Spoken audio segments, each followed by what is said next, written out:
ഭക്തജനങ്ങൾക്കും എന്റെ കോടി കോടി പ്രണാമം.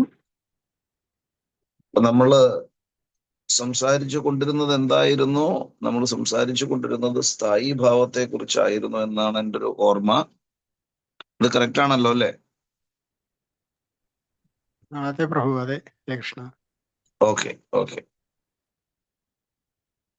അപ്പൊ ഈ സ്ഥായി ഭാവത്തെ കുറിച്ച് നമ്മൾ സംസാരിച്ചപ്പോൾ സ്ഥായി ഭാവത്തിൽ 5 പ്രോമിനന്റ് ആയിട്ടുള്ള രസങ്ങൾ ഉണ്ടെന്ന് പറഞ്ഞു നമ്മള്. ശ്രീ രൂപ ഗോസ്വാമി പറഞ്ഞു തന്നിട്ടുള്ളതാണ് നമുക്കത്. എന്തൊക്കെ ഈ 5 രസങ്ങളെന്ന് അറിയാലോ അല്ലെ? ശാന്ത, ദാസ്യ, സഖ്യ, വാത്സല്യ, പ്രേമ. Very good very good very good. അപ്പൊ ഇതിലൊരു ചോദ്യം കൂടി ഉണ്ടായിരുന്നു. ഈ സ്ഥായി ഭാവങ്ങള്, ശാന്തരസത്തിലിരിക്കുന്ന വ്യക്തി പ്രേമരസത്തിലേക്ക് പോകാൻ പറ്റുന്ന ഒരു ക്വസ്റ്റ്യൻ കൂടെ ചോദിച്ചിരുന്നു എന്ന് തോന്നുന്നു.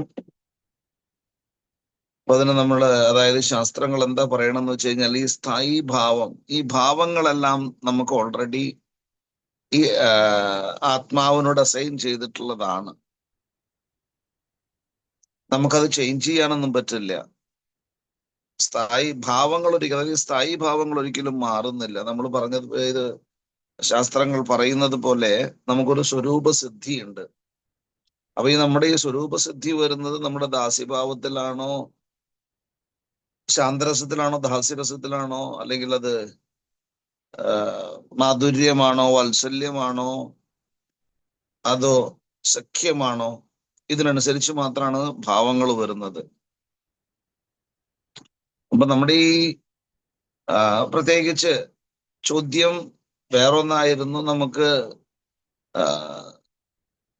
ചോദ്യം ഇത് തന്നെയായിരുന്നു എന്ന് ഞാൻ ഓർമ്മ. നമ്മളൊരു ശാന്തരസത്തിലിരിക്കുന്ന ഒരു വ്യക്തിക്ക് അവർക്ക് മാധുര്യം കിട്ടുമെന്ന് വെച്ച് കഴിഞ്ഞാൽ അവരത്, മാധുര്യ രസത്തിനെ കുറിച്ച് അവര് കൂടുതൽ ബോധേഡല്ല. ഒരു രസത്തിൽ, ആ രസത്തിൽ അവർ എൻജോയ് ചെയ്തുകൊണ്ടിരിക്കുകയാണ്. അപ്പോ ഈ രസങ്ങള് അത് മാറുന്നില്ല, അത് സ്ഥായിയാണ്. അതുകൊണ്ട് ഒരു സ്ഥായി ഭാവം എന്ന് പറയുന്നത്. ഇവിടെ എത്രയാണ് നമ്മൾ സംസാരിച്ചതെന്ന് ഞാൻ വിശ്വസിക്കുന്നു. എത്രയാണ് സംസാരിച്ചത്? പിന്നെ രസങ്ങളെ കുറിച്ച്, രസത്തെ കുറിച്ചും പറഞ്ഞു, 5 രസങ്ങളെ കുറിച്ചും പറഞ്ഞിരുന്നു. Correct correct. Okay okay okay. ഇതിനെ കുറിച്ചിട്ട് നമ്മള് ഭക്തിരസാമൃത സിന്ധുവിൽ ചില കോട്ടുകൾ പറഞ്ഞു എന്ന് സംശയിക്കുന്നു ഞാൻ.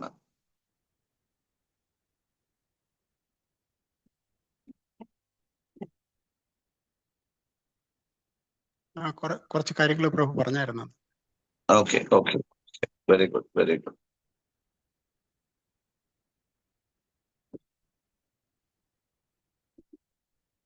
ഹൃദി സത്വവിശേഷാത്മാ ഭാവഃ സ്ഥായി ഏവ കീർത്യതേ. ഹൃദി സത്വവിശേഷാത്മാ ഭാവഃ സ്ഥായി ഏവ കൃത്യതേ. അതായത് ഒരു പെർട്ടിക്കുലർ ആയിട്ടുള്ള ആത്മീയ നിലനിൽപ്പ്, നമ്മുടെ ഹൃദയത്തിനുള്ള നിലനിൽപ്പ്, അതിനെയാണ് സ്ഥായി ഭാവം എന്ന് പറയണത്. അതായത് നമ്മുടെ ഹൃദയത്തിലിരിക്കുന്ന ഒരു രസം, അത് സ്ഥായി ആയിട്ടുള്ളതാണ്. ഹൃദി സത്വ വിശേഷാത്മ, ഹൃദയത്തിൽ, ആ ആത്മാവിന്റെ ഹൃദയത്തില് ഈ രസം, അല്ലെങ്കിൽ എന്താ പറയണത്, ഈ ഭാവം, ഈ സ്ഥായി ഭാവം ഓൾറെഡി ഉണ്ട്. അല്ലെങ്കിൽ ഒരു ഭാവമുണ്ട്, ആ ഭാവത്തിന് സ്ഥായി ഭാവം എന്ന് പറയുന്നു. ഇത് ഭക്തിരസാമൃത സിന്ധു 2:1-5 2ാമത്തെ ചാപ്റ്ററിലെ 1ാമത്തെ അധ്യായത്തിൽ 5ാമത്തെ ശ്ലോകം. ഇനി ഈ ഭാവത്തിന് ചില രസക്കൂട്ടുകളുണ്ട്. ഈ സ്ഥായി ഭാവത്തിന് ചില രസക്കൂട്ടുകളുണ്ട്. അതിന് വിഭാവ അനുഭാവേശ്ച സത്വ സത്വാഭാസ രുചിഭിസ്സഹ ഭാവഃ സംവലിതോ അപ്യേഷ സ്ഥായി ഭാവൈ രസഃ. അതായത് ഭക്തിരസാമൃത സിന്ധു 2:1-6 ഇത് സ്ഥായി ഭാവത്തിന്റെ ഡെഫിനിഷനാണ്. അതായത് സ്ഥായി ഭാവത്തിന്റെ ഡെഫിനേഷൻ അല്ല, സ്ഥായി ഭാവത്തിനോട് കൂടി രസക്കൂട്ടുകൾ ചേരുമ്പോൾ, അതായത് എപ്പോഴാണ് ഒരു സ്ഥായി ഭാവം രസക്കൂട്ടുകളായിട്ടുള്ള വിഭാവ, അനുഭാവ തുടങ്ങിയവയോടുകൂടി മിക്സ് ആകുന്നത്, അതായത് സ്ഥായി ഭാവം വിഭാവ, അനുഭാവ തുടങ്ങിയ രസക്കൂട്ടുകളോട് കൂടിയിട്ട് മിക്സ് ആകുന്ന സമയത്ത് അതൊരു രസമായി തീരുന്നു. അപ്പൊ ഈ സ്ഥായി ഭാവം രസമാകാൻ അതിന് ഇൻഗ്രീഡിയൻസ് ആയിട്ടുള്ളത് എന്താണെന്ന് വെച്ച് കഴിഞ്ഞാല് വിഭാവ, അനുഭാവ തുടങ്ങിയ കാര്യങ്ങളാണ്. അതെന്താണ് ഈ വിഭാവ, അനുഭാവ എന്ന് നമുക്ക് നോക്കാം.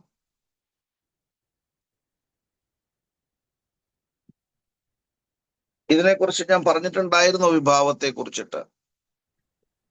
കുറച്ച് കാര്യങ്ങൾ പറഞ്ഞായിരുന്നു പ്രഭു. വിഭാവ, ഇമോഷൻസ്, അനുഭാവ, സാത്വിക, വ്യഭിചാരഭാവ, ഇതിനെക്കുറിച്ച് കുറച്ച് കാര്യങ്ങൾ പറഞ്ഞിരുന്നുണ്ട്. Very good, very good. അതാരെങ്കിലും ഒന്ന് പറയാൻ പറ്റുമോ?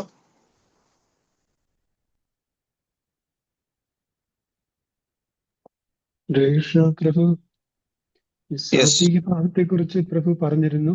അതായത് സ്ഥായി ഭാവം, രസക്കൂട്ട്, വിഭാവ, അനുഭാവ, സാത്വിക ഭാവം.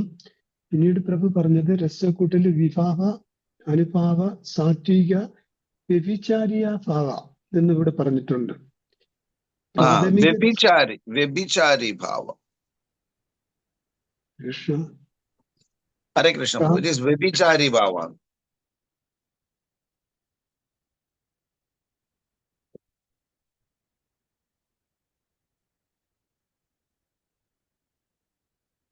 കേട്ടോ പ്രഭു?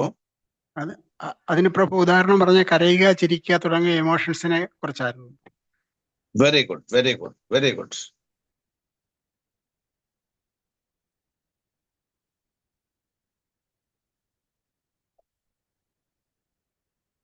അപ്പൊ ഈ കാര്യങ്ങള്, അതായത് ഈ രസക്കൂട്ടുകള്,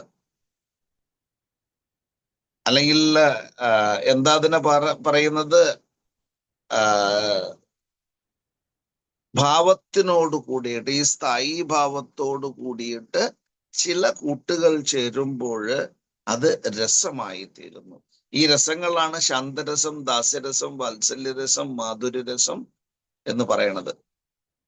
ശാന്ത, ദാസ്യ, സഖ്യ, വാത്സല്യ, മാധുര്യ, ഈ ഭാവങ്ങളായി തീരുന്നത്. അപ്പൊ നിങ്ങൾ ഇത്രയും മനസ്സിലാക്കി എന്ന് വിശ്വസിക്കുന്നു.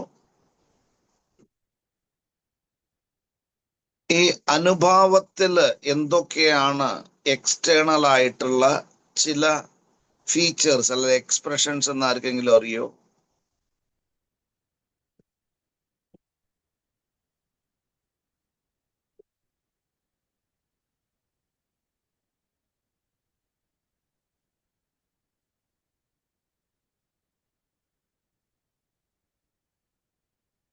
അതായത് വിഭാവ, അനുഭാവ എന്ന് നമ്മൾ പറഞ്ഞിരിക്കുന്നത്. വിഭാവം എന്ന് വെച്ച് കഴിഞ്ഞാൽ എന്താണ്? അതിനെ സ്പെസിഫിക് ആയിട്ട് ഞാൻ പറഞ്ഞിരുന്നു ഒന്ന്. വിഭാവ എന്ന് വെച്ചാൽ മോക്ഷ കാരണം. ഹരേ കൃഷ്ണ. മോക്ഷത്തിനുള്ള കാരണം. ഹരേ കൃഷ്ണ. വിഭാവ, ഇവിടെ നമ്മൾ മോക്ഷത്തെ കുറിച്ച് സംസാരിക്കുന്നില്ല. ഇവിടെ നമ്മൾ രസങ്ങളെ കുറിച്ചാണ് സംസാരിക്കുന്നത്, രസക്കൂട്ടുകളെ കുറിച്ചാണ് സംസാരിക്കുന്നത്. ഇവിടെ മോക്ഷം എന്ന് പറഞ്ഞ പദത്തിനെ അർത്ഥമില്ല. ഭക്തിരസാമൃത സിന്ധു നോക്കുമ്പോൾ രസങ്ങളെ കുറിച്ചാണ് കൂടുതലായിട്ട് നമ്മൾ കേൾക്കുന്നതും അതേമാതിരി എന്താണ് ഭക്തി എന്ന് പറയണതും. തീർച്ചയായിട്ടും മോക്ഷം ഇതിൻ്റെ ഒരു ബൈ പ്രോഡക്റ്റ് ആണ്. നമ്മളിത് ചെയ്യുമ്പോൾ ഓട്ടോമാറ്റിക്കലി മോക്ഷം വരുന്നുണ്ട്. പക്ഷെ ഭക്തന്മാരാരും മോക്ഷത്തെ ആഗ്രഹിക്കുന്നില്ല. അതായത് മോക്ഷം, എന്ത് മോക്ഷമാണ്? നമ്മള് 5 തരത്തിലുള്ള മോക്ഷങ്ങളെ കുറിച്ചിട്ട് പറഞ്ഞിട്ടുണ്ടായിരുന്നു. ആർക്കെങ്കിലും അറിയാമോ ഈ 5 തരത്തിലുള്ള മോക്ഷങ്ങൾ എന്താണെന്ന്? ഹരേ കൃഷ്ണ. സായുജ്യം, സായുജ്യം, സാരൂപ്യം, സാരൂപ്യം, സാരോഗ്യം, സാമീപ്യം, അതല്ലേ പ്രഭു? അതെ അതെ അതെ, ലാസ്റ്റും കൂടി ഉണ്ട്, ഒരെണ്ണം കൂടി ഉണ്ട്. അത് സാഷ്ട്രീയം. സാഷ്ടി, സാഷ്ടി. Very good, very good. Hare സോ കൃഷ്ണ പ്രഭു. ഒരുപാട് നന്ദിയുണ്ട്. അറ്റ്ലീസ്റ്റ് നിങ്ങൾ എല്ലാവരും അത് ഫോളോ ചെയ്യുന്നു എന്ന് അറിയുന്നതിൽ ഒരുപാട് നന്ദിയുണ്ട്. Please continue this. ഇത് കണ്ടിന്യൂ ചെയ്തോളൂ. അതായത് നമ്മൾ കേൾക്കുന്നത് അവിടെ തന്നെ ഇട്ട് പോകരുത്, അത് നമ്മുടെ കൂടെ തന്നെ കൊണ്ടുവരണം. അപ്പോഴാണ്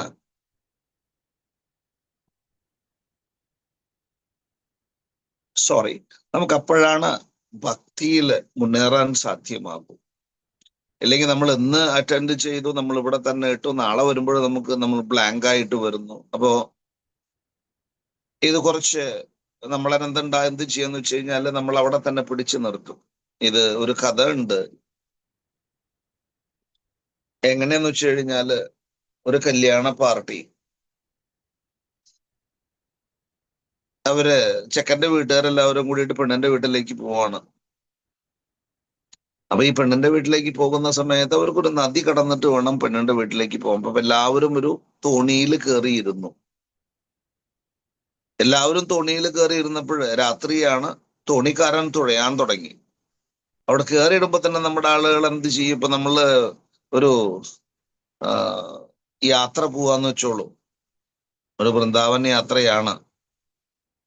നമ്മൾ യാത്ര പോവാന്ന് വെച്ചുമ്പോൾ നമ്മളെല്ലാവരും വണ്ടിയിൽ കയറി കഴിഞ്ഞാൽ പിന്നെ നമ്മൾ നമ്മുടെ വീട്ടുകാര്യങ്ങൾ സംസാരിക്കാൻ തുടങ്ങും, ഭഗവാനെ കുറിച്ചുള്ള കാര്യങ്ങൾ വിടും.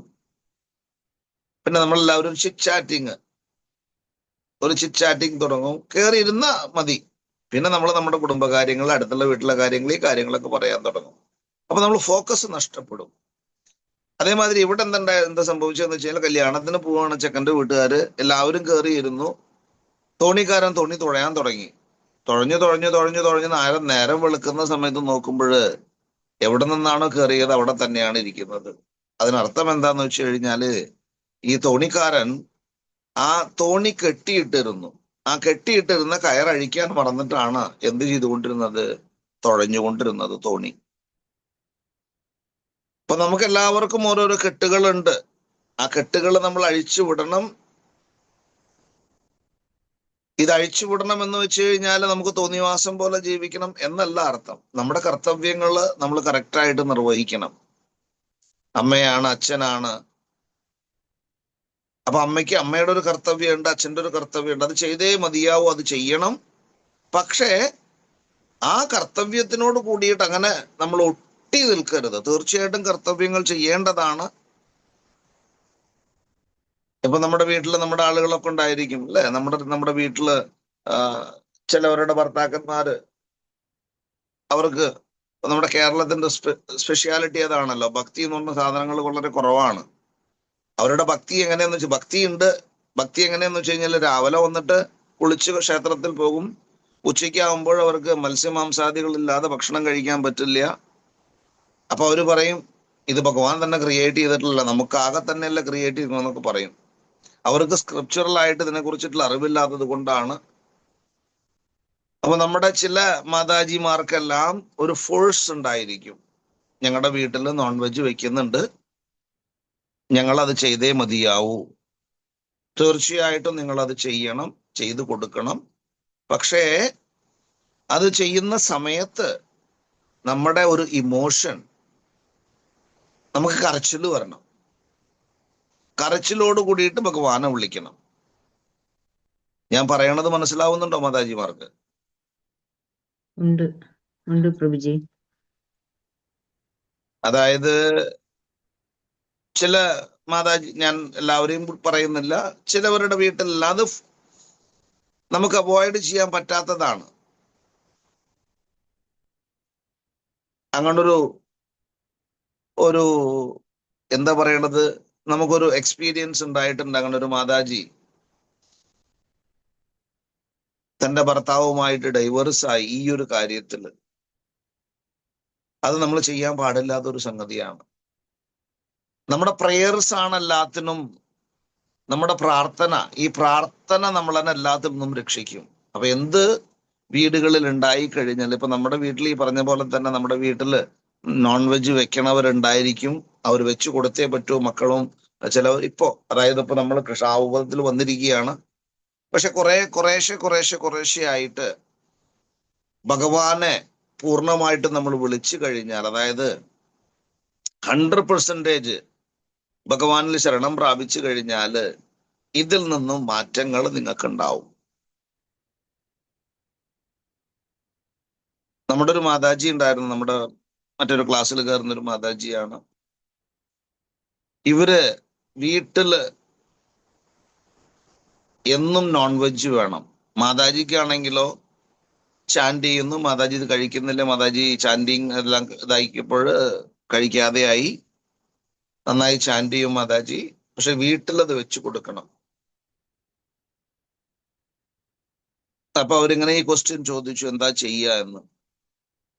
അപ്പൊ എന്റെ ഗുരുനാഥൻ ഒരു കാര്യം മാത്രമേ പറഞ്ഞിട്ടുള്ളൂ. അപ്പൊ നമ്മുടെ ഭർത്താവാണ്, അവര് കഴിക്കുന്നവരാണ്. അപ്പൊ അവർക്ക് നമ്മളത് പാചകം ചെയ്ത് കൊടുക്കുമ്പോൾ നമ്മുടെ മാനസികാവസ്ഥ എങ്ങനെ ആയിരിക്കണം? നമ്മുടെ മാനസികാവസ്ഥ, നമ്മൾ ഭഗവാനോട് കരഞ്ഞ് യാചിക്കണം, ഭഗവാനെ എന്നെ ഇതിൽ നിന്നും, അല്ലെങ്കിൽ എനിക്ക് ഇതിൽ നിന്നൊരു മോചനം തരണേ, ഇവരുടെ മനസ്സിനെ മാറ്റണേ, ഇവർക്കും അങ്ങയോടൊരു പ്രേമം ഉണ്ടാവണേ, ഇവർക്കും അങ്ങയോട് ഒരു ഭക്തി ഉണ്ടാവണേ, അങ്ങയുടെ ഭക്തി ഇവരിൽ കൂടുതലാവണേ എന്നുള്ളൊരു ഭാവത്തോട് കൂടിയിട്ട് നമ്മളത് ചെയ്യുമ്പോൾ തീർച്ചയായിട്ടും അവരിൽ മാറ്റങ്ങൾ ഉണ്ടാകും. അങ്ങനെ ഉണ്ടായിട്ടുണ്ട്. ഞങ്ങളുടെ ഒരു മാതാജിയുടെ വീട്ടിൽ ഒരു ഡെയിലി കഴിച്ചിരുന്നവരാണ്. പക്ഷേ കുറച്ചു ദിവസം കഴിഞ്ഞപ്പോൾ അവരോട് അവരുടെ ഹസ്ബൻഡും മകനും പറഞ്ഞു, ഞങ്ങൾക്ക് ഇത് വേണ്ട, ഞങ്ങൾക്ക് അങ്ങനെ വേണമെങ്കിൽ ഞങ്ങൾ വെളിയിൽ പോയി കഴിച്ചുകൊണ്ട്, വീട്ടില് നിനക്ക് ഇഷ്ടമില്ലാതെ നീ പാചകം ചെയ്യേണ്ട, അതായത് നീ കഴിക്കാത്തത് കൊണ്ട് നീ ഇത് പാചകം ചെയ്യേണ്ട, ഞങ്ങൾക്ക് എന്തെങ്കിലും അങ്ങനെ തോന്നുകയാണെങ്കിൽ ഞങ്ങൾ വെളിയിൽ നിന്ന് പോയി കഴിച്ചുകൊണ്ട് എന്നവർ പറഞ്ഞു.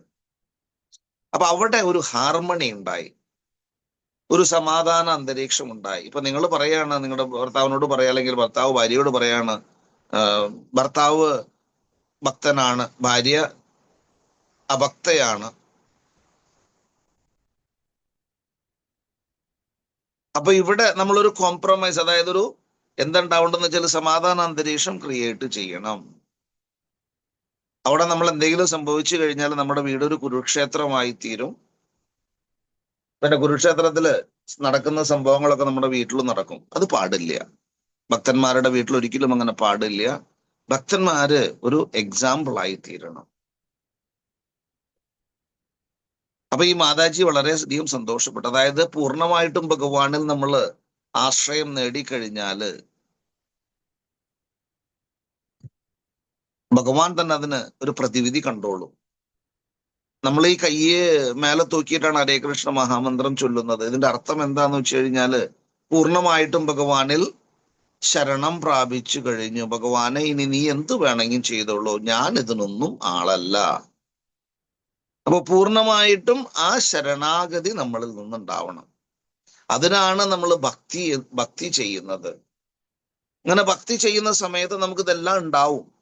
അത് ഓട്ടോമാറ്റിക്കലി ഉണ്ടാവുന്നതാണ്. ഭക്തി സ്ട്രോങ് ആയി കഴിഞ്ഞാൽ ഓട്ടോമാറ്റിക്കലി ഇത് നമുക്കുണ്ടാവും.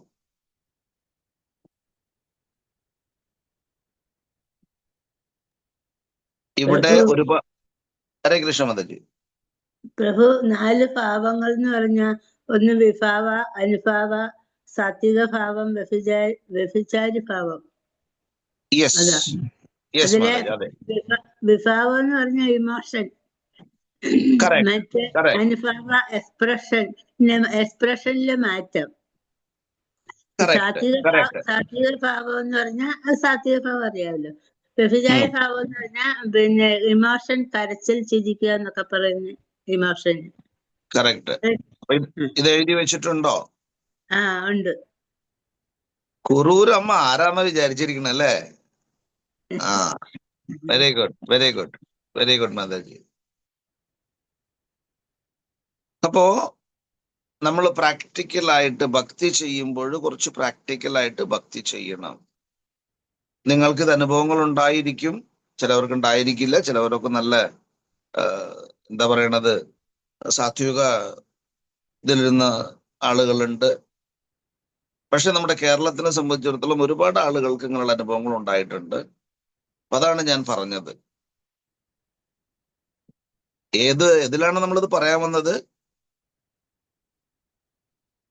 ഭാവങ്ങളെ കുറിച്ച് പറഞ്ഞപ്പോഴാ പ്രഭു ഇപ്പൊ പറഞ്ഞത്. Okay okay okay. അപ്പോ ഇതാരോ ഒരു ചോദ്യം ചോദിക്കണമെന്നുണ്ടായിരുന്നു എന്ന് തോന്നണേ എനിക്ക്.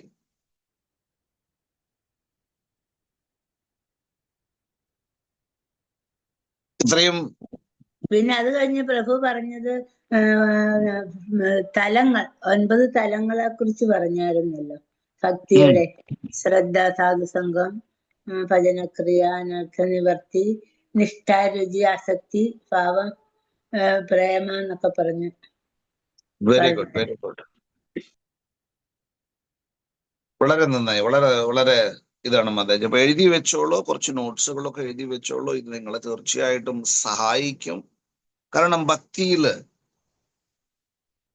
ഇത് നിങ്ങൾക്ക് വേണ്ടി മാത്രമല്ല. ചൈതന്യ മഹാപ്രഭു ഈ പ്രസ്ഥാനം, അതായത് ഈ ഹരേ കൃഷ്ണ മഹാമന്ത്ര പ്രചരിപ്പിക്കുന്ന സമയത്ത് ഭക്തി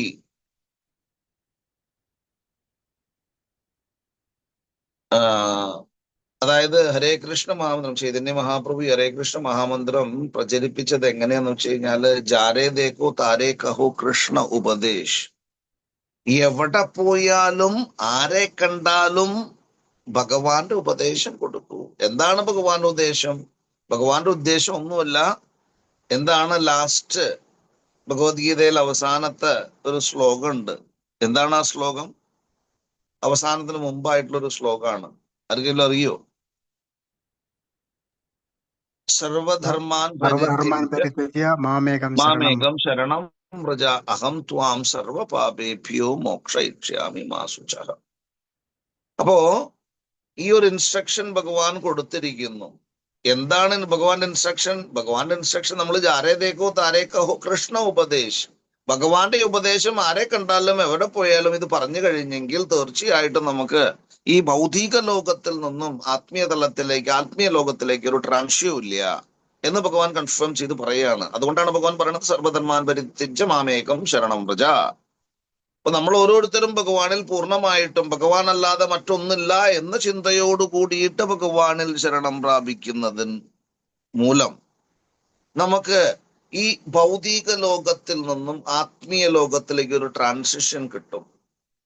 അപ്പൊ ഈ ആത്മീയ ലോകത്തിലേക്ക് നമ്മൾ പോയി കഴിഞ്ഞാൽ ഉണ്ടാകുന്ന കാര്യങ്ങളാണ് ഈ ഭക്തിരസാമൃത സിന്ധുവിൽ പറഞ്ഞുകൊണ്ടിരിക്കുന്നത്. അതായത് നമ്മൾ ആത്മീയ തലത്തിലേക്ക് പോകണം. ആത്മീയ ലോകത്തിലേക്ക് പോകുന്നതിനേക്കാൾ മുമ്പ് ചില മാറ്റങ്ങൾ നമ്മളിൽ ഉണ്ടാവും. ആ മാറ്റങ്ങൾ അതായത് രസക്കൂട്ടുകളോട് കൂടിയിട്ട് ആ മാറ്റങ്ങൾ നമ്മളിൽ കാണുമ്പോൾ അത് ഭക്തിയുടെ, അതായത് അത് ഉത്തമ ഭക്തിയുടെ ലക്ഷണങ്ങളാണ്. ഈ ഉത്തമ ഭക്തന്മാർക്ക് മാത്രമേ, ഭക്തിയില്ലാത്ത ഒരാൾക്കും ഭഗവത് ധാമത്തിലേക്ക് പ്രവേശനമില്ല. അത് പ്രത്യേകിച്ച് മനസ്സിലാക്കേണ്ടതാണ്. അതായത് എൻട്രി റെസ്ട്രിക്റ്റഡ് ആണ് അവിടേക്ക്. എല്ലാവർക്കും അങ്ങോട്ട് പോകാൻ പറ്റില്ല. ഭഗവത് ധാമത്തിലേക്ക് പോകാൻ എല്ലാവർക്കും സാധ്യമല്ല.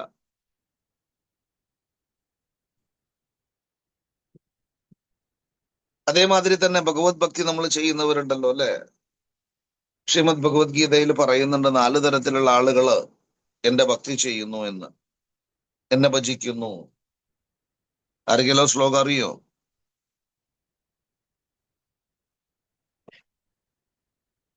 ചതുർവിധ ഭജന്തേ മാം ജന സുഹൃതിനോ അർജുന ആർത്തോർ ജിജ്ഞാസുരാർത്ഥാർത്ഥി ജ്ഞാനീച്ച ഭരതർഷഭ. 4 തരത്തിൽപ്പെട്ട ആളുകൾ എന്നെ ഭജിക്കുന്നു.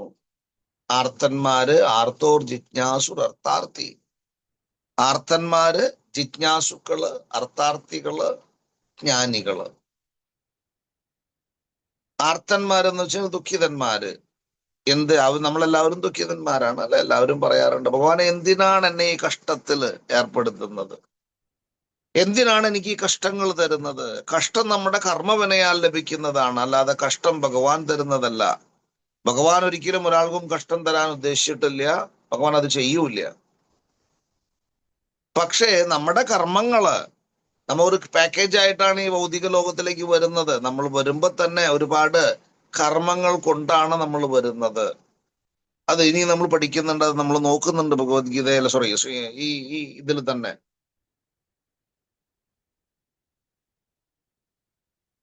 അപ്പൊ ഈ കർമ്മം പൂർണ്ണമായിട്ടും ഇല്ലാതെയാക്കിയിട്ട്, അതായത് നമ്മൾ ചെയ്യുന്ന കർമ്മം അകർമ്മമായി തീരണം.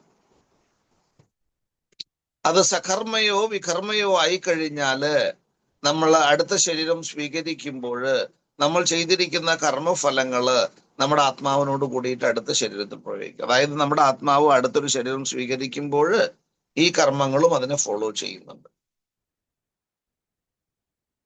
അപ്പൊ അത് വളരെ ശ്രദ്ധയോട് കൂടിയിട്ട് ചെയ്യേണ്ട കാര്യങ്ങളാണ്. നമ്മൾ ഈ കർമ്മം ചെയ്യുക എന്നുള്ളത് വളരെ ശ്രദ്ധയോട് കൂടിയിട്ട് ചെയ്യണം.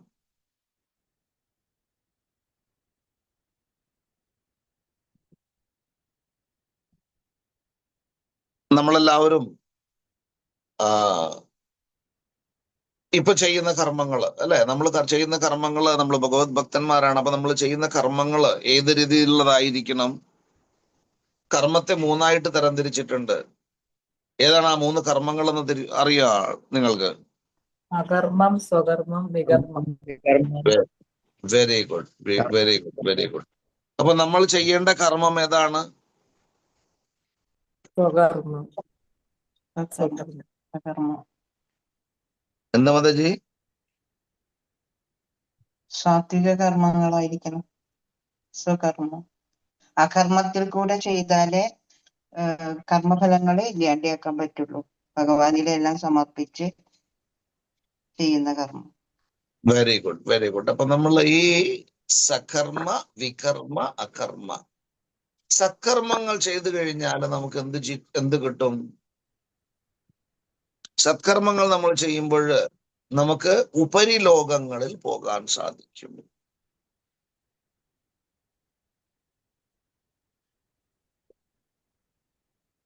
ആ ഉപരിലോകങ്ങളിൽ നമ്മൾ പോയി കഴിഞ്ഞാല്, സകർമ്മങ്ങൾ ചെയ്തിട്ട് നമ്മൾ ഉപരിലോകത്തിൽ പോയി കഴിഞ്ഞാല് ആ സകർമ്മ ഫലങ്ങള് എത്ര നമ്മൾ സത്കർമ്മങ്ങൾ ചെയ്തിട്ടുണ്ടോ അത്രയും കാലം നമുക്ക് ഉപരിലോകത്തിൽ നിൽക്കാൻ സാധിക്കും. ആ കർമ്മങ്ങൾ, അതായത് അതിന്റെ പുണ്യം മൈനസ് ആയി കഴിഞ്ഞാല്, അല്ല 0 ആയി കഴിഞ്ഞാല് പിന്നെ നമുക്ക് വീണ്ടും വരേണ്ടി വരും ഭൗതിക ലോകത്തില്. അപ്പൊ ഈ ഉപരിലോകത്തിൽ പോയി കഴിഞ്ഞാലും ആ ബ്രഹ്മ ഭുവനാലോകോ പുനരാവർത്തിനോ അർജുന,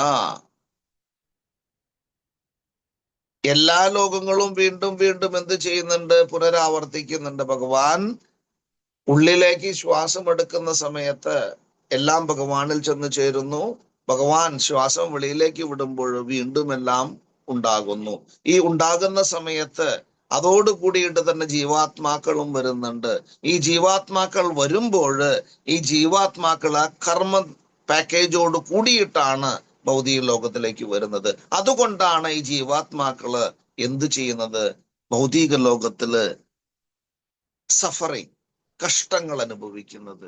അല്ലാതെ ഈ ജന്മത്തിൽ ചെയ്തുള്ള കഷ്ടങ്ങളല്ല ഇത് നമ്മൾ കഴിഞ്ഞ ജന്മങ്ങൾ ചെയ്തിട്ടുള്ള കഷ്ടങ്ങളാണ്. ആ കഷ്ടങ്ങൾ, അതായത് കഴിഞ്ഞ ജന്മത്തിൽ ചെയ്തിട്ടുള്ള കർമ്മ ഫലങ്ങളാണ്. നമ്മൾ നല്ല കർമ്മങ്ങൾ ചെയ്തിരുന്നെങ്കിൽ സത്കർമ്മങ്ങളായിട്ട് നമുക്ക് വരും. പുണ്യം ചെയ്യുക എന്ന് പറയുന്നല്ലേ പുണ്യം, അതേമാതിരി വരും. അല്ല നമ്മള് ചീത്ത കർമ്മങ്ങളാണ് ചെയ്തിരിക്കുന്നതെങ്കിൽ നമുക്ക് ഈ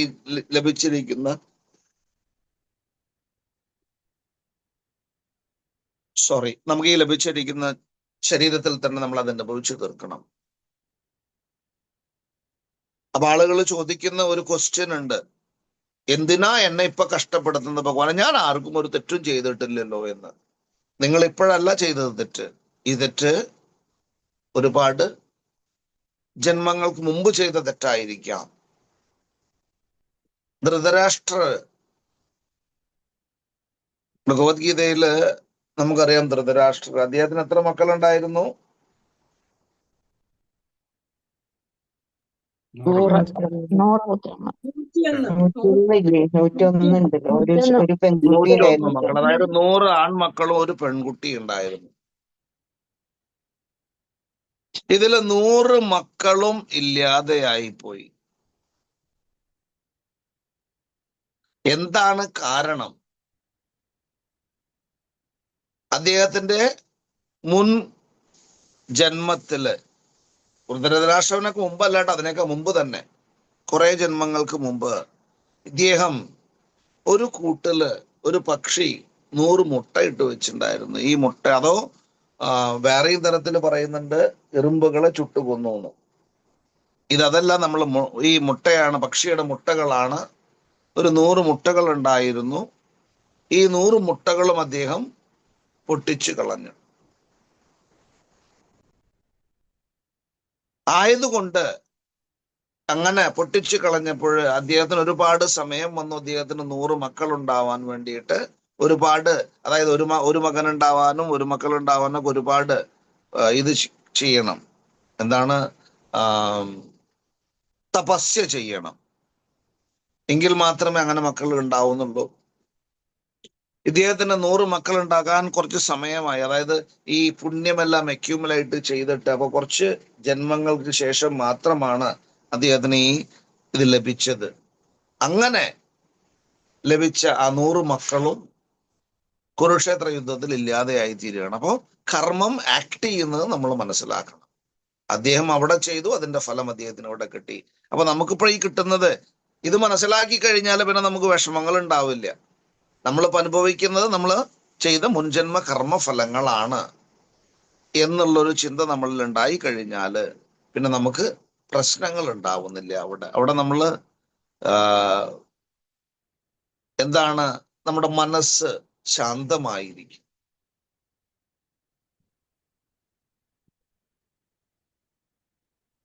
അപ്പൊ ഇനി നമ്മൾ ഓർക്കേണ്ട ഒരു കാര്യമാണ്, നമ്മൾ കർമ്മഫലം അതായത് നമ്മൾ തീർച്ചയായിട്ടും നമ്മൾ ചെയ്ത കർമ്മഫലങ്ങളാണ് നമ്മളിപ്പോൾ അനുഭവിച്ചുകൊണ്ടിരിക്കുന്നത് എന്ന് മനസ്സിലാക്കിയിട്ട് പ്രവർത്തിക്കുന്ന ആളുകൾക്ക് സമാധാനവും സന്തോഷവും ഉണ്ടാകും. അതിന് സംശയമില്ല.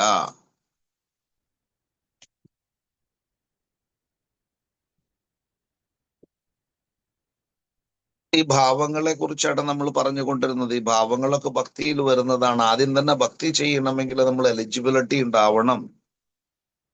എന്ത് എലിജിബിലിറ്റിയാണ് നമുക്ക് ഉണ്ടാവേണ്ടത്? നമ്മുടെ ഹൃദയം നിർമ്മലമായിരിക്കണം. നമ്മുടെ ഹൃദയം നിർമ്മലമായി കഴിഞ്ഞാല് നമുക്ക് ഭഗവത് ഭക്തി ചെയ്യാൻ നമ്മൾ പ്രാപ്തരാവും. അത് നമുക്ക് എൻജോയ് ചെയ്യാനും സാധിക്കും. ഭഗവത് ഭക്തി എൻജോയ് ചെയ്യാനും സാധിക്കും. നോക്കൂ, ഇപ്പോ ഈ സമയത്തൊക്കെ 0 ഡിഗ്രി സെൽഷ്യസ് ആണ്, 0 ഡിഗ്രി ആണ്, അല്ലെങ്കിൽ 3 ഡിഗ്രി 4 ഡിഗ്രി ഒക്കെ തണുപ്പാണ് വൃന്ദാവനത്തിൽ അനുഭവപ്പെടുക. പക്ഷെ അവിടുത്തെ ബാബാജിമാര്, അവിടെ ഒരുപാട് ഭക്തന്മാര് ഇപ്പോഴും രാവിലെ എണീറ്റ് ഭഗവത് ദർശനത്തിനായിട്ട് പോകുന്നുണ്ട്. 4 മണിക്ക് തന്നെ അവരെല്ലാവരും എണീറ്റ് ഭഗവത് ഭക്തി ചെയ്യുന്നവരാണ്. തണുപ്പ് എന്ന് പറഞ്ഞിട്ട് ആരും ഒരു എക്സ്ക്യൂസ് പറയുന്നില്ല. അപ്പൊ ഭഗവത് ഭക്തിക്ക് ഒരു എക്സ്ക്യൂസും ഇല്ല.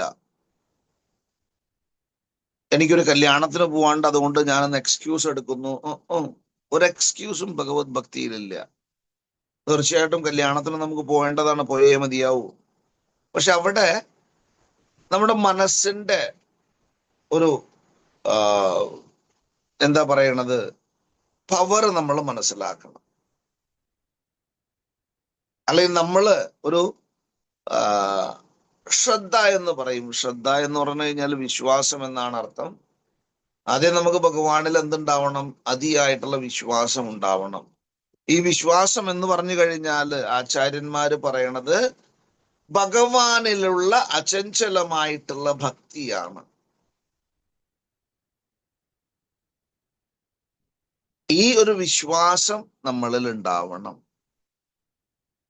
അത് പെർഫെക്റ്റ് ആയി കഴിഞ്ഞാൽ നമ്മൾ ഭക്തിയുടെ 9 തലങ്ങൾ ഉണ്ടെന്ന് പറഞ്ഞു. ആദോ ശ്രദ്ധ, തതോ സാധു സംഗോദ ഭജന ക്രിയ, തതോ അനർത്ഥ നിവൃത്തി, തതോ നിഷ്ഠ രുചിസ്തത അതാസക്തി, തതോ ഭാവ, തഥാ പ്രേമാഭിദ്യുംചതി സാധകാനാം അയം പ്രേംനാം പ്രാദുർഭാവേ ഭവേത് ക്രമഃ. അപ്പൊ ഈ 9 പടികളും കയറിയിട്ട് വേണം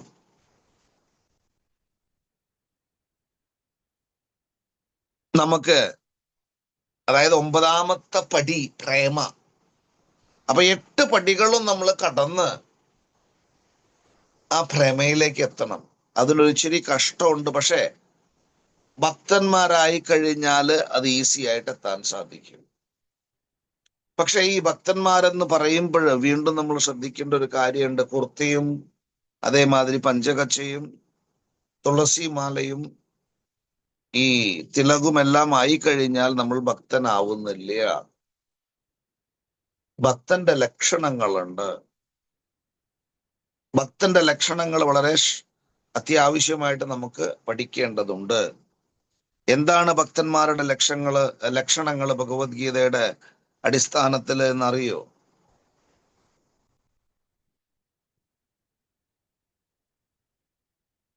ഭക്തന്മാരുടെ ലക്ഷണങ്ങളെ കുറിച്ചിട്ട് ഭഗവത്ഗീതയിൽ പറയുന്നുണ്ട്. ഏത് അധ്യായത്തിലാണ്, ഏതാണ് ശ്ലോകം എന്ന് ആർക്കെങ്കിലും പറയാൻ പറ്റുമോ?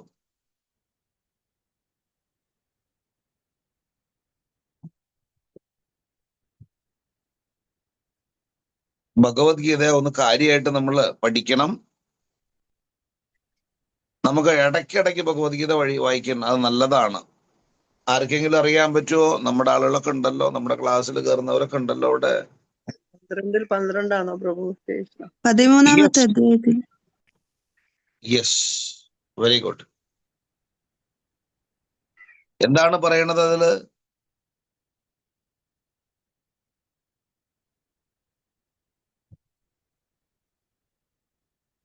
ഈ ശ്ലോകങ്ങളൊക്കെ വളരെ വളരെ ഇമ്പോർട്ടന്റ് ആയിട്ടുള്ള ശ്ലോകങ്ങളാണ് കേട്ടോ. ഇതൊന്ന് പറ്റുമെങ്കിൽ ബൈഹാർട്ട് ചെയ്തോളൂ.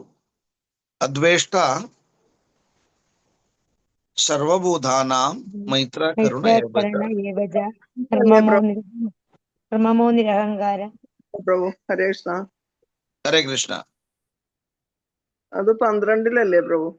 12ാമത്തെ അധ്യായം തന്നെയാണ്. ഹരേ കൃഷ്ണ. 12ാമത്തെ അധ്യായത്തിൽ 13, 14 ശ്ലോകത്തിൽ. 12, 13, 14. ആ, ഈ 2 ശ്ലോകങ്ങളും ഭക്തന്മാരുടെ ക്വാളിഫിക്കേഷനെ അല്ലെങ്കിൽ ഭക്തന്മാരുടെ ക്വാളിറ്റിയെ കുറിച്ചാണ് പറയുന്നത്. എന്താണ്? അദ്വേഷ്ട സർവഭൂതാനാം, ആരോടും ദേഷ്യമില്ലാത്തവന്മാരാണ് ഭഗവത് ഭക്തന്മാര് എന്ന് ശാസ്ത്രം പറയണം. അപ്പൊ നമ്മൾ നോക്കുമ്പോൾ നമുക്ക് അവരെ കണ്ടുകൂടാ, നമുക്ക് ഇവരെ കണ്ടുകൂടാ. എന്ത് ഭക്തിയാണ് അപ്പൊ നമ്മൾ ചെയ്യുന്നത്? ഒരു ഭക്തന്, അതായത് നമ്മൾ മനസ്സിലാക്കേണ്ട ഒരു സംഗതി എന്താന്ന് വെച്ച് കഴിഞ്ഞാൽ, അദ്വേഷ്ട സർവഭൂതാനാം മൈത്ര കരുണയേവച നിർമ്മമോ നിരഹങ്കാര സമദുഃഖ സുഖക്ഷമി. അടുത്ത ശ്ലോകം എന്താ പറയണേ?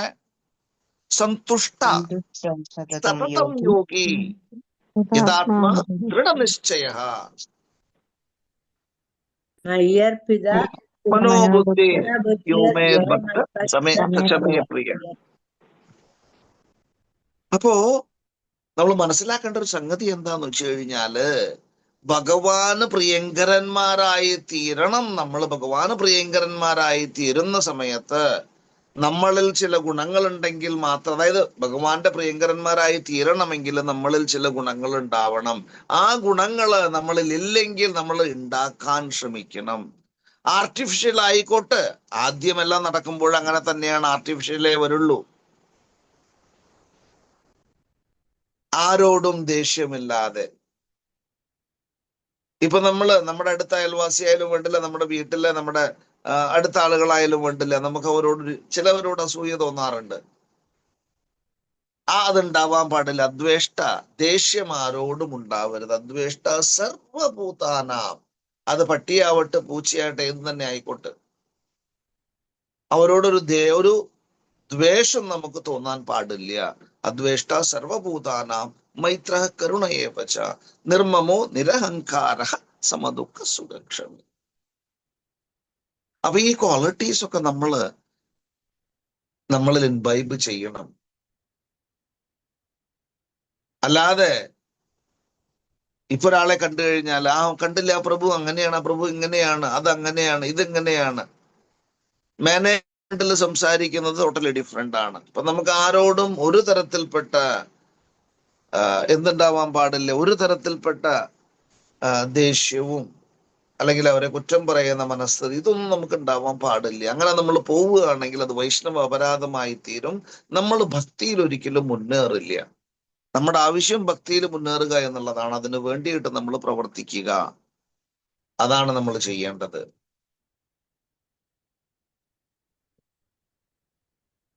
ഹരേ കൃഷ്ണ. ഇനി കുറച്ച് ക്വസ്റ്റ്യൻ ആവാം നമുക്ക്. ഈ ടോപ്പിക്കില് എന്തെങ്കിലും ഉണ്ടോ?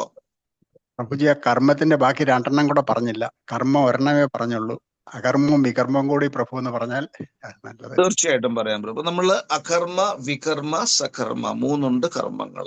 അപ്പൊ നമ്മൾ ആദ്യം അകർമ്മ പറഞ്ഞു. അകർമ്മ എന്ന് വെച്ച് കഴിഞ്ഞാല് അതിൽ നിന്നും പുണ്യമോ അല്ലെങ്കിൽ ദോഷമോ ഉണ്ടാകുന്നില്ല. അതിന് അകർമ്മം എന്ന് പറയും. നമ്മൾ ചെയ്യുന്ന പ്രവൃത്തി, അതായത് സർവം കൃഷ്ണാർപ്പണമസ്തു എന്ന് പറഞ്ഞുകൊണ്ട് ചെയ്യുന്നൊരു പ്രവൃത്തി. അതായത് ഇതിൽ നിന്ന് ഞാനൊന്നും എക്സ്പെക്ട് ചെയ്യുന്നില്ല, ഇതെല്ലാം ഭഗവാന്റെ ഇച്ഛയോടുകൂടി ചെയ്യുന്നു, ഭഗവാനിൽ അർപ്പിച്ചുകൊണ്ട് ഞാൻ ചെയ്യുന്നു. ഇതിന് അകർമ്മം എന്ന് പറയും. അപ്പൊ ഏത് കർമ്മം ചെയ്യുകയാണെങ്കിലും, ഇപ്പൊ നിങ്ങൾ പോകുന്ന സമയത്ത്, ഫോർ എക്സാമ്പിൾ, നിങ്ങൾ പോകുന്ന സമയത്ത് ഒരാൾക്ക് അത്യാവശ്യമായിട്ട് ഒരു ചായ കുടിക്കണമെന്ന് പറയുകയാണ്. അപ്പൊ നിങ്ങളൊരു ചായ വാങ്ങിച്ചു കൊടുത്തോളൂ. ഇനി ക്യാഷ് കൊടുക്കുകയാണെങ്കിൽ, അതായത് നമ്മുടെ നാട്ടിലൊരു ചൊല്ലുണ്ട്, പാത്രമറിഞ്ഞ് ഭിക്ഷ കൊടുക്കണം. അപ്പൊ ഈ പാത്രമറിഞ്ഞ് ഭിക്ഷ കൊടുക്കണമെന്ന് പറയാൻ കാരണം എന്താന്ന് വെച്ച് കഴിഞ്ഞാൽ, ആളുകള് നമ്മൾ കൊടുത്ത പൈസ വെച്ചിട്ട് തോന്നിവാസങ്ങൾ ചെയ്തു കഴിഞ്ഞാൽ ആ കർമ്മങ്ങൾ നമ്മളെ എഫക്ട് ചെയ്യുന്നുണ്ട്.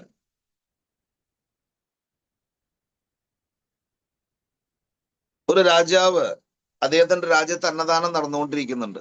എപ്പോഴും അന്നദാനം നടക്കുന്ന ഒരു സ്ഥലമാണ് ആ രാജാവിന്റെ സ്ഥലം.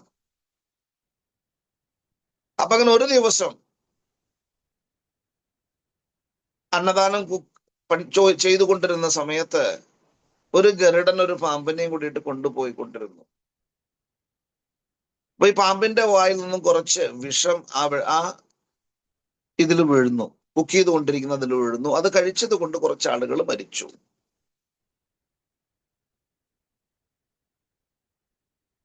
അപ്പൊ ഇവിടെ യമരാജനൊരു ഡൗട്ട്, ഈ കർമ്മം ആർക്ക് കൊടുക്കണമെന്ന്.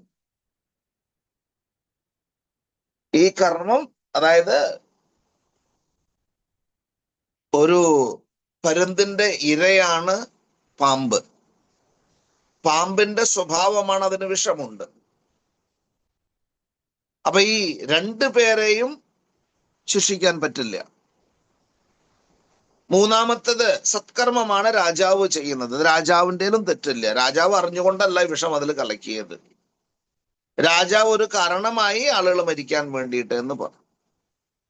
പക്ഷെ രാജാവിനും അറിയില്ല അത്. അപ്പൊ ഈ കർമ്മഫലം ആർക്ക് കൊടുക്കുമെന്ന് പറഞ്ഞു. ആ സമയത്താണ് കുറച്ച് ആളുകൾ ഇങ്ങനെ ചിന്തിച്ചു കൊണ്ടിരിക്കുന്ന സമയത്താണ് ആ രാജാവിന്റെ രാജ്യത്തിലേക്ക് കുറച്ച് ആളുകൾ വരുന്നതും അവരിങ്ങനെ കേട്ടു, രാജാവ് എന്ത് ചെയ്യുന്നുണ്ട്, രാജാവ് അന്നദാനം നടത്തുന്നുണ്ട് എന്ന് കേട്ടു. അവിടേക്ക് വഴി ചോദിക്കുകയാണ് ഒരു അമ്മൂമ്മയോട്. രാജാവിന്റെ, അതായത് അതിനൊരു പേരുണ്ട്, ഭണ്ഡാരപുര എന്ന് പറയും, അതോ അന്നദാന മണ്ഡപം എന്ന് പറയാം നമുക്ക്. ഇതെവിടെയാണെന്ന് ആ അമ്മൂമ്മോട് ചോദിക്കുന്നു. അവര് പറയണു, ആര് ആ ആളുകളെ കൊന്ന രാജാവിന്റെ ഭണ്ഡാരപുരയാണോ, അതായത് ആളുകൾക്ക് ഭക്ഷണത്തിൽ വിഷം വെച്ചിട്ട് കൊന്ന രാജാവിന്റെ ഭണ്ഡാരപുരയാണോ, അന്നദാന സ്ഥലമാണോ എന്ന് ചോദിച്ചു. ഉടനെ തന്നെ ഈ കർമ്മം അവരുടെ തലയിൽ വീഴുകയാണ്. അതായത് രാജാവ് മനഃപൂർവ്വമല്ല ചെയ്തിട്ടുള്ളത്, ഗരുഡനും മനഃപൂർവ്വമല്ല ചെയ്തിട്ടുള്ളത്. സർപ്പത്തിന്റെ സ്വഭാവമാണ് വിഷം എന്നുള്ളത്, അതും വേണം വെച്ചിട്ടല്ല ചെയ്തത്. അപ്പൊ ഈ കർമ്മം ആർക്ക് കൊടുക്കണമെന്ന് വെച്ച് നിൽക്കുന്ന സമയത്താണ് ഈ അമ്മൂമ്മ, ഈ വയസ്സായ സ്ത്രീ, ആവശ്യമില്ലാതെ വായ വിട്ടതും ആ കർമ്മം വേണ്ടതും. ഇതേമാതിരി തന്നെയാണ് നമുക്ക് എല്ലാവർക്കും നമ്മുടെ എല്ലാവരുടെയും ജീവിതത്തിൽ നമ്മൾ അറിയാത്ത കാര്യങ്ങൾ പറഞ്ഞു കഴിഞ്ഞാൽ അത് നമ്മളെ ബാധിക്കും. അങ്ങനെ ബാധിക്കാതിരിക്കുന്ന അവസ്ഥയെയാണ് അകർമ്മം എന്ന് പറയുന്നത്. ഇനി സത്കർമ്മം എന്ന് വെച്ച് കഴിഞ്ഞാൽ പുണ്യപ്രവർത്തികൾ ചെയ്യുക. ഇപ്പൊ നമ്മൾ സ്കൂളുകൾ കെട്ടുക, വയസ്സായവർക്ക് വൃദ്ധാശ്രമങ്ങൾ ഉണ്ടാക്കുക, ഇതെല്ലാം പുണ്യകർമ്മങ്ങളാണ്. ആ പുണ്യകർമ്മങ്ങൾ ചെയ്യുന്നതിന്റെ ഫലമായിട്ടാണ് നമുക്ക് പുണ്യം കിട്ടും. പുണ്യം കിട്ടിക്കഴിഞ്ഞാൽ നമുക്ക് ഭഗവത് ധാമത്തിലേക്ക് ചെന്ന് ചേരാൻ സാധിക്കും. ഭഗവത് ധാമത്തിലല്ല, ഉപരിലോകങ്ങളിലേക്ക് ചെന്ന് ചേരാൻ സാധിക്കും. ഇനി മറ്റൊന്നുണ്ട്, അതിന്റെ പേരാണ് വികർമ്മം. വികർമ്മം എന്ന് വെച്ച് കഴിഞ്ഞാല് ശാസ്ത്രങ്ങൾക്കെതിരായിട്ട് ചെയ്യുന്ന എല്ലാ പ്രവൃത്തികളെയും വികർമ്മം എന്ന് പറയും. ശാസ്ത്രത്തില് അമ്മമാരെയും അച്ഛന്മാരെയും ദൈവമായിട്ട് കാണാൻ പറഞ്ഞിട്ടുണ്ട്. നമ്മൾ അതിനെതിരായി പ്രവർത്തിക്കുകയാണെങ്കിൽ അത് വികർമ്മമായി തീരും. ഇനി ശാസ്ത്രത്തില് പറഞ്ഞിരിക്കുന്ന കാര്യങ്ങള് ചെയ്യാതെ, അതായത് ശാസ്ത്രങ്ങളിൽ എന്ത് പറഞ്ഞിരിക്കുന്നുവോ അതിനെ അവഗണിച്ചുകൊണ്ട് പ്രവർത്തിക്കുന്നവർക്ക് എല്ലാവർക്കും വികർമ്മം ബാധിക്കും. അങ്ങനെയുള്ളവർക്ക് വീണ്ടും ജന്മമെടുക്കേണ്ടി വരും താഴ്ന്ന ഇതില്. അത് മാത്രമല്ല, അവരുടെ വികർമ്മങ്ങൾ അവർക്ക് അനുഭവിച്ച് തീർത്തേ മതിയാവൂ. അതിനൊരു സംശയവുമില്ല. ഹരേ കൃഷ്ണ പ്രഭു. ഇതൊക്കെ ഹരേ കൃഷ്ണ പ്രഭുജി. ഹരേ കൃഷ്ണ പ്രഭുജി. ഒരു കാര്യം ചോദിച്ചോട്ടെ? ഹരേ കൃഷ്ണ പ്രഭുജി. സകർമ്മം എന്ന് പറഞ്ഞിട്ടുണ്ടെങ്കിൽ നമ്മൾ കർമ്മം ചെയ്യുമ്പോൾ ഭഗവാനിൽ സമർപ്പിച്ചിട്ടല്ലല്ലോ ചെയ്യണേ. സകർമ്മം നല്ല കർമ്മങ്ങൾ ചെയ്താലും ആ പുണ്യം അനുഭവിക്കാൻ വേണ്ടി വീണ്ടും ഭൂമിയിൽ വരേണ്ടി വരില്ലേ നമുക്ക്?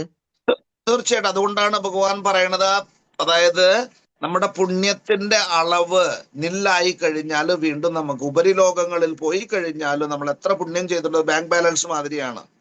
നമ്മളൊരു ജോലിയും ചെയ്യുന്നില്ല, ബാങ്കിൽ നിന്ന് പൈസ എടുത്ത് കഴിച്ചുകൊണ്ടിരിക്കുന്നു. അവസാനം ബാങ്കിൽ സീറോ ആവുമ്പോൾ നമ്മൾ വേറെ എന്തെങ്കിലും ചെയ്യേണ്ടി വരും. അതേമാതിരി തന്നെയാണ് ഈ സത്കർമ്മങ്ങൾ ചെയ്തു കഴിഞ്ഞാൽ ബാങ്ക് ബാലൻസ് മാതിരിയാണ്. അത് അവിടെ അങ്ങനെ ഉണ്ട്. അത് കഴിഞ്ഞു കഴിഞ്ഞാൽ വീണ്ടും നമുക്ക് താഴേക്ക് വരേണ്ടി വരും. അതെ. അപ്പൊ ആ കർമ്മമാണ് ഏറ്റവും ബെസ്റ്റ്. ഭഗവാനിലെ എല്ലാം സമർപ്പിച്ച് ചെയ്യുമ്പോൾ നമുക്ക് വീണ്ടും ഈ ഭൂമിയിലേക്ക് വരേണ്ടി വരില്ല, ആ കർമ്മണേന കർമ്മം ചെയ്താല്. തീർച്ചയായിട്ടും. ഹരേ കൃഷ്ണ. ഹരേ ഹരേ കൃഷ്ണ. കൃഷ്ണ. ഹരേ കൃഷ്ണ. ഹരേ കൃഷ്ണ പ്രഭു. ഈ നമ്മളോട് വിരോധം ആരോടും പാടില്ലെന്ന് പറഞ്ഞില്ല. അന്നേരം ഈ വിരോധം നമ്മളോടുണ്ടായാലും നമ്മുടെ കർമ്മഫലമാണ്. നമ്മളോട് വിരോധം ഉണ്ടാവുക അല്ലെങ്കിൽ കുറ്റം പറയുകയൊക്കെ ചെയ്യുക, നമ്മൾ അറിയാതെ കുറ്റം പറയുകയൊക്കെ ചെയ്യുന്നത് അത് നമ്മുടെ കർമ്മദോഷമാണ്. തീർച്ചയായിട്ടും. അതായത് നമ്മൾക്ക് ഓരോരുത്തരുടെ, നമ്മളൊരു പക്ഷെ അറിയാതെ എന്തെങ്കിലും ചെയ്തിട്ടുണ്ടായിരിക്കാം. അപ്പൊ അതിനെക്കുറിച്ച് ആളുകൾ സംസാരിച്ചേക്കാം. പക്ഷെ ഇത് നമ്മൾ മൈൻഡ് ചെയ്യേണ്ട ആവശ്യമില്ല. പറയണവര് പറഞ്ഞോട്ട്. അവര് പറയും തോറും, അതാണ് ഞാൻ പറഞ്ഞത്, ഇങ്ങനെ ആ അമ്മൂമ്മ പറഞ്ഞത് കൊണ്ടാണ് അമ്മൂമ്മയ്ക്ക് ആ കർമ്മഫലം കിട്ടിയത്. അപ്പൊ നമ്മുടെ കർമ്മഫലം എന്തെങ്കിലും ഉണ്ടെങ്കിൽ ആ കർമ്മഫലം അവർ ഏറ്റെടുക്കും. നമ്മളെ കുറിച്ച് കുറ്റം പറയുന്നവര് നമ്മുടെ കർമ്മം കൂടി ഏറ്റെടുക്കേണ്ടി വരും.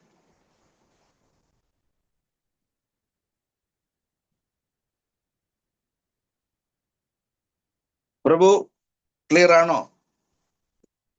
ഹരേ കൃഷ്ണ. ഈ ഭാവഭക്തി എന്ന് പറയുമ്പോൾ നമ്മുടെ ഭാവഭക്തി എന്ന് പറഞ്ഞാൽ നമ്മൾ ഈ കണ്ണിൽ നിന്ന് വെള്ളം വരിക, തൊണ്ടയിടരുക, അതൊക്കെയാണ് ഭാവഭക്തിയുടെ തലം എന്ന് പറയുന്നത്. അതെല്ലാം അതിൽ ഭാഗങ്ങളാണ് പ്രഭു.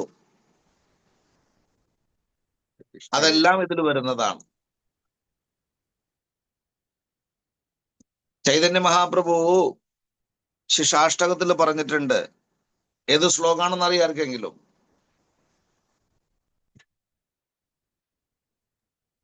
നയനം ഗളതസ്രുതാരയ വദനം ഗദ്ഗദ ഹൃദയാഗിര പുളകൈർവിചിതം വഭൂകഥ തവ നാമ ഗ്രഹണേ ഭവിഷ്യതി. ഭഗവാന്റെ നാമം കേൾക്കുന്ന മാത്രയിൽ കണ്ണിൽ നിന്നും കണ്ണുനീർ ധാരധാരയായിട്ടൊഴുകും. അപ്പൊ ഇതൊക്കെ ഇമോഷൻസ് ആണ്, ഭക്തിയുടെ ഭാവങ്ങളാണ്.